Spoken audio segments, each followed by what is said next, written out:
Assalamualaikum warahmatullahi wabarakatuh. Innal hamdalillah nahmadu wa nasta'inuhu wa nastaghfiruhu wa na'udzubillahi min syururi anfusina wa min sayyiati a'malina may yahdihillahu fala mudhillalah wa may yudhlilhu fala hadiyalah. Asyhadu an la ilaha illallah wahdahu la syarikalah wa asyhadu anna Muhammadan abduhu wa rasuluh. Allahumma sholli ala Muhammad wa ala ali Muhammad kama sholaita ala Ibrahim wa ali Ibrahim wa barik ala Muhammad wa ala ali Muhammad kama barakta ala Ibrahim wa ali Ibrahim innaka Hamidum Majid. Baiklah, perkenalkan nama saya Tasya Putri Nanda, NIM 622018-034. Pada kesempatan kali ini saya akan menyampaikan kultum singkat untuk memenuhi tugas mata kuliah Evaluasi Pendidikan Islam pada hari Rabu pukul 12.40 sampai 14.20. Adapun judul kultum singkat saya adalah Mujahadah Menundukkan Hawa Nafsu. Apa itu mujahadah? Mujahadah adalah berusaha untuk melawan kehendak hawa nafsu. Istilah mujahadah berasal dari kata al-jihad, yaitu berusaha dengan segala kesungguhan, kekuatan, dan kesanggupan pada jalan Allah Subhanahu wa Ta'ala yang benar.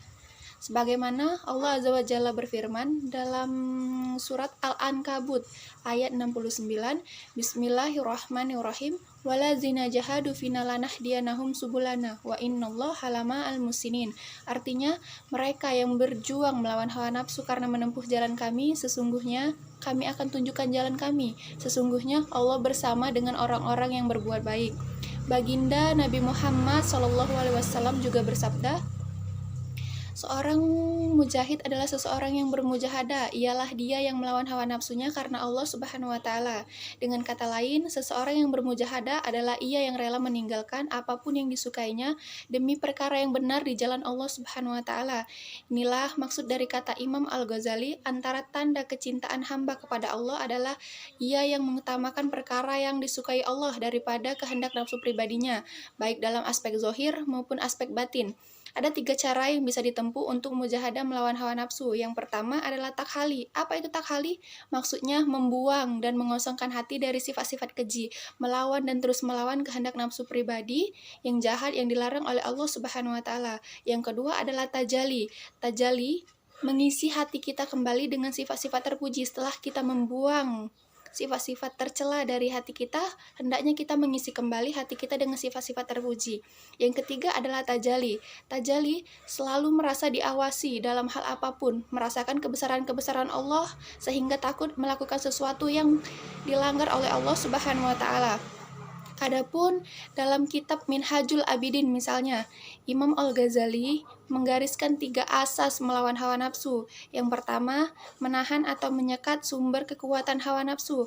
Hal ini bisa kita lakukan dengan berpuasa. Oleh karena itu, dalam Islam kita dianjurkan berpuasa 1 bulan penuh dalam 1 tahun. Yang kedua, membebankan hawa nafsu dengan ibadah. Langkah seterusnya adalah dengan ibadah baik ibadah fardu maupun ibadah sunnah. Selain sholat 5 waktu, sholat malam juga sangat berperan untuk menundukkan hawa nafsu. Yang ketiga, berdoa meminta bantuan kepada Allah Subhanahu wa Ta'ala untuk menewaskan nafsu.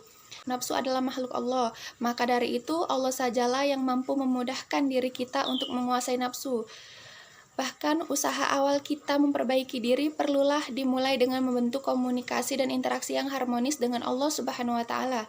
Imam Al-Ghazali berpesan, nafsu tidak dapat dikalahkan dengan tergesa-gesa.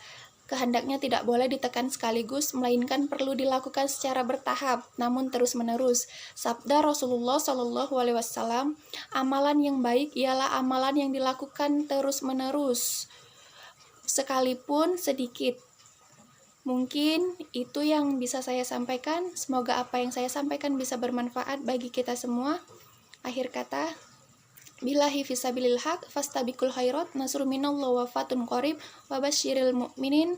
Subhanaka Allahumma wa bihamdika asyhadu an la ilaha illa anta astaghfiruka wa atubu ilaik. Wassalamualaikum warahmatullahi wabarakatuh.